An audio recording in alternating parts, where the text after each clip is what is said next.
लोकतंत्र। नमस्कार, आप देख रहे हैं भारत का लोकतंत्र। मैं आपके साथ सना। आइए नजर डालते हैं आज की खास खबरों पर।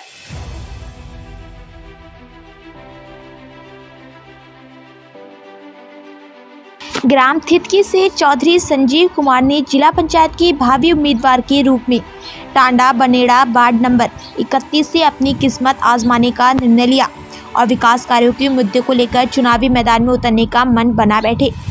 चौधरी संजीव कुमार जी ने कहा, हमारे क्षेत्र में शिक्षा, स्वास्थ्य, भ्रष्टाचार व नशाखोरी का मामला चरम सीमा पर है। इसको खत्म करने का कार्य अगर हमें जनता चुनती है तो सर्वप्रथम रहेगा।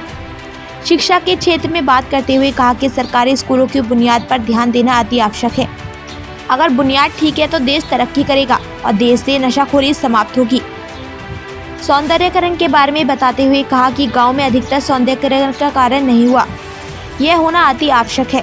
अगर तालाब की सफाई नहीं होगी तो गांव में पानी की निकासी नहीं होगी, पानी सड़कों पर भरा रहेगा।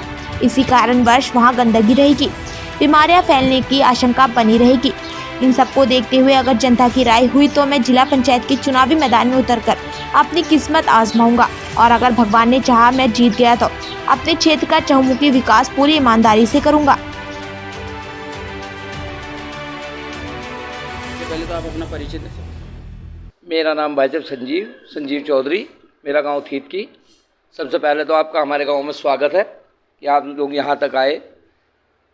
मैं भाई साहब वैसे तो राजनीति से मेरा पुराना संबंध रहा है, सभी लोगों से मेरा उठना बैठना है। NSUI में, कांग्रेस में मेरी बहुत समय से पढ़ते टाइम से ही मैं प्रतिभाग करता हूं। लेकिन मैं बहुत दिनों से एक बात से आहत था कि चुनाव में जो जनता के असली मुद्दे हैं वो तो दबे रह जाएं और बाद में चुनाव के बाद लोग अपनी वोट का इस्तेमाल उस तरह नहीं कर पाते जो क्षेत्र के विकास के लिए लोगों को अपनी वोट का इस्तेमाल करना चाहिए। कुल मिला के सही बात तो यह है कि ज़्यादातर हमारे जीतने वाले हमारे जितने भी ये प्रतिनिधि चुन के जाते हैं तो सब ज़्यादातर क्या है कि अपनी वोट को बेचने का काम करते हैं। अगर आप अपना वोट शुरू में बेच लोगे तो 5 साल के लिए क्षेत्र के मुद्दे कोने में रखे जाएं, कोई आपकी कदर नहीं करता, कोई आपकी पूछ नहीं करता। भाई साहब मैं इस परंपरा को ख़त्म करने के लिए यहाँ इस क्षेत्र में उतरा हूँ। मैंने विचार किया कि मैं जिला परिषद का चुनाव लड़ूँ और मेरे ये 10-12 गाँव हैं, इनके विकास के लिए काम करूँ और मेरा यही मेन मकसद है जी। क्या क्या बिंदु आपके हैं जो इलेक्शन में आप रखना चाहते हैं? भाई साहब मेरा मकसद यही है कि मैं इस राजनीति से भ्रष्टता को ख़त्म करना चाहता हूँ। सही बात तो यह है, जितना विकास का पैसा आता है वो क्षेत्र के अनुसार 42 मान लिया 44 मेंबर जिला परिषद के क्षेत्र में चुने जाएंगे तो अपने अपने क्षेत्र के प्रतिनिधि के या अपने क्षेत्र के हिस्से के अनुसार वो विकास का पैसा अपने क्षेत्र में लगना चाहिए। अच्छा सर, अगर विकास की बात करें तो स्वास्थ्य की बात करते हैं तो स्वास्थ्य में आपके क्षेत्र में क्या क्या? भाई साहब हमारे क्षेत्र में सबसे बड़ी कमी स्वास्थ्य और शिक्षा दोनों की है। सरकारी स्कूलों का हाल बदहाल है और आपने देखा है कि जितने हमारे प्राइवेट स्कूल हैं वो एक प्राइवेट दुकान की तरह, एक प्राइवेट इंटरप्राइजेज की तरह काम करते हैं, जहां कपड़े, यूनिफॉर्म और किताबों की खरीद बेच पे ज़्यादा ध्यान दिया जाता है, शिक्षा पे कम दिया जाता है। क्षेत्र अगर शिक्षित होगा, शिक्षा क्षेत्र की एक बुनियादी समस्या है। अगर समाज शिक्षित होगा तो अपने आप ही समाज धनी हो जाएगा। और एक भाई साहब हमारे क्षेत्र में नशे का इतना बुरा हाल है जिससे मैं बहुत आहत हूँ। अगर शिक्षा, स्वास्थ्य और खेल के प्रति हम लोगों की रुचि बढ़ेगी तो निश्चित ही हमारे बच्चों का, हमारे क्षेत्र के लोगों का नशे की तरफ से रुझान घटेगा। अच्छा, अब आप ले लीजिए स्वास्थ्य को। स्वास्थ्य के बारे में आपके क्षेत्र में कितने हॉस्पिटल तो भाई साहब हमारे क्षेत्र में तो सिर्फ एक मंगलोर में एक सरकारी अस्पताल है जिसकी बदहालत आप सब लोग जानते ही हैं। प्राइवेट डॉक्टर कॉन्टैक्ट पर उस पर रखे जाते हैं जी, कोई कभी बैठता है, कोई कभी नहीं बैठता है, या फिर वहाँ सिर्फ पैसे लेने का काम और मरीजों को रेफ़र करने का पैसे लेके काम किया जाता है। सब लोग भली प्रकार जानते हैं कोई बुनियादी सुविधा किसी पेशेंट को वहाँ नहीं मिलती। गांव दर गांव CSC छोटे छोटे सेंटर बने हुए हैं लेकिन कोई डॉक्टर, कोई नर्स वहाँ महीने भर नहीं आता है। तो ये हमारे क्षेत्र में एक सबसे बड़ी कमी है। बात करते हैं सफाई की, तो सफाई के मामले में और निकासी के मामले में आपका क्षेत्र किस स्थान पर देखना चाहते हैं आप अपने? किस भाई स्थान साहब, पे पिछले दिनों हमारे प्रधानमंत्री जी ने भी एक कार्यक्रम सफाई के खिलाफ इतना ज़बरदस्त चलाया है, लेकिन फिर भी उसके बावजूद भी लोगों में जागरूकता आई थी, लेकिन वो फिर विषय कहीं दब गया है।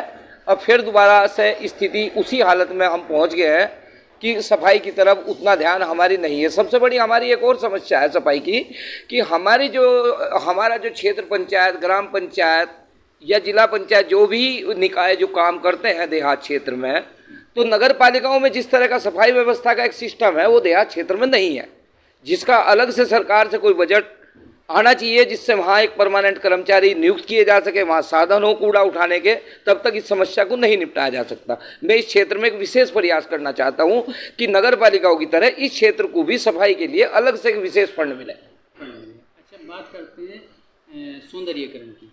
तो सौंदर्यीकरण में आपका क्षेत्र में जितने तालाब हैं, क्या उनका सौंदर्यीकरण हुआ है कि नहीं हुआ है? भाई साहब, पैसा बहुत तालाबों के नाम पे खाया जा रहा है, लेकिन तालाबों का कोई सौंदर्यीकरण, एक हमारे क्षेत्र में एक तालाब है जिसका सौंदर्यीकरण पूरे क्षेत्र में हुआ है, वो भी हमारे गांव में ही है। बाकी तालाबों में कोई विशेष सौंदर्यीकरण का काम नहीं होता। आप मेरे गांव में 10 तालाब कम से कम हैं, जिनमें से सिर्फ एक तालाब का सौंदर्यीकरण हुआ है, और कुछ गाँव तो ऐसे हैं, गदजुड्डा गाँव है, कुर्डी है, जिनमें एक एक तालाब का भी सौंदर्यीकरण नहीं हुआ है। मछली पालन का कई बार ये कार्य शुरू करते हैं, कभी वो आवंटित हो जाते हैं, कभी उनकी सफाई होती है, कभी नहीं होती है। बच्चा डलवाते हैं तो बीज मर जाता है, उन लोगों को भी नुकसान है जिन लोगों ने अलाट करा रखे, और सरकार उस तरफ ध्यान नहीं दे रही, सिर्फ पैसा खाने की तरफ लोगों का ध्यान है, अधिकारियों का। इस तरफ भी एक हम लोगों को मिलकर एक बहुत लार्ज स्केल पर प्रयास करने की आवश्यकता है। अच्छा, बात करते हैं प्रधानमंत्री योजना के तहत कच्चे मकानों को पक्का कराने की एक योजना आई थी, क्या उसके तहत आपके क्षेत्र में कुछ कार्य हुआ है कि नहीं? हाँ, उस क्षेत्र में कुछ कार्य हुआ है, काफ़ी लोगों को प्रयास करने की आवश्यकता है। अच्छा, बात करते हैं प्रधानमंत्री योजना के तहत कच्चे मकानों को पक्का कराने की एक योजना आई थी, क्या उसके तहत आपके क्षेत्र में कुछ कार्य हुआ है कि नहीं? हाँ, उस क्षेत्र में कुछ कार्य हुआ है, काफ़ी लोगों के मकान पक्के हुए भी हैं। ये योजना अभी की नहीं है, बहुत पहले से चलती आ रही है क्षेत्र में, लेकिन अभी इस क्षेत्र में और आगे अधिक काम करने की आवश्यकता है। अब भी कुछ गरीब लोग हैं जो एक पक्की छत से महरूम है, तो उनके लिए अभी और काम करने की आवश्यकता है। अच्छा, बात करते हैं दिव्यांगों की। दिव्यांगों के लिए सरकार ने UDID कार्ड की सुविधा करी है, जिससे कि दिव्यांग भाई जितने भी जन हैं वो कहीं सफ़र करें तो फ्री होगा। इसके बारे में आपका क्या ख्याल है? कोई क्षेत्र, आपके क्षेत्र में कोई ऐसा सेंटर है या आप क्या चाहते हैं? हमारे क्षेत्र में दिव्यांगों के लिए कोई सेंटर नहीं है। हमारे यहाँ तो इनके कार्ड बनने भी मुश्किल है। पहली बात तो ये सबको हरिद्वार ही जाना पड़ता है, महीने में शायद एक दिन रुड़की कैंप लगता है जो विकलांगों का, उस दिन भी पता नहीं CMO कभी पहुँचते हैं कभी नहीं पहुँचते हैं। तो उस क्षेत्र में तो अभी बहुत काम करने की ज़रूरत है, उनके लिए कोई खास प्रयास सरकार नहीं कर रही है। अच्छा, आप अपने क्षेत्र के लिए क्या कहना चाहेंगे, क्या संदेश देना चाहेंगे? मैं अपने क्षेत्र में यही संदेश देना चाहूँगा भाई साहब कि मैं इस राजनीति से, इस गंदगी को और इस खरीद बेच की वोट की राजनीति को ख़त्म करने आया हूँ। कहीं से किसी ना किसी को तो इसकी शुरुआत करनी पड़ेगी। मेरा वादा है इस बात का अपने क्षेत्रवासियों से, मैं अपना वोट बेचूंगा नहीं, बल्कि मैं 5 साल क्षेत्र के विकास में जितना मुझसे हो सकेगा तन मन धन से कार्य करूँगा। आप चौधरी साहब ने अपने ख्यालात रखे, पल पल की अपडेट आपको मिलती रहेगी। जुड़े फिलहाल खबरों में इतना ही, बाकी खबरों के लिए देखते रहिए भारत का लोकतंत्र। नमस्कार।